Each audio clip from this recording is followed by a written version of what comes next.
And once again, we'll be partnering with the industry, as in the case of railway, as in the case of telecom. We'll be partnering with the industry for defining what the course curriculum should be.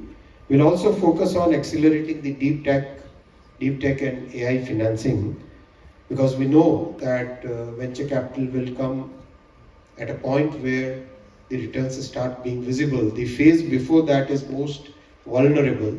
So how do we support the deep tech startups during that vulnerable phase?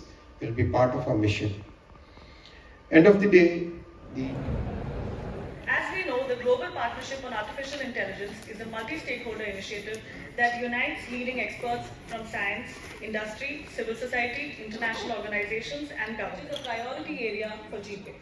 India, as the lead chair for 2024, is proud to spearhead using AI for health, because we essentially have a lot of wonderful stakeholders. I'm only hoping that as the organizing committee, we want to kind of think a little more deeply and essentially come out with an AI playbook. So that's our eventual goal. And this consultation is an approach by which we want to hear variety of stakeholders. Are we capturing what our providers want? Do we have clinicians here? Standards as far as the core disease is concerned or the health parameters are concerned.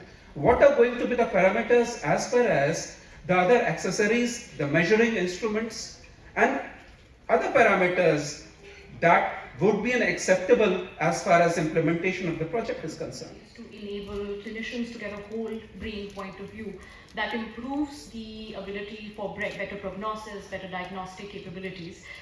This in itself as a process, so I'll just focus on what the data requirements are and then maybe what are some gaps within the system already.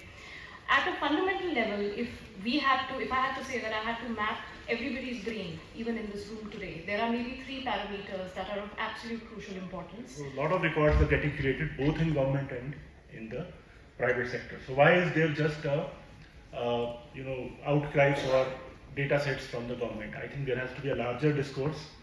The responsibility of sharing data sets should not only be with the government, it has to be with the private sector as well.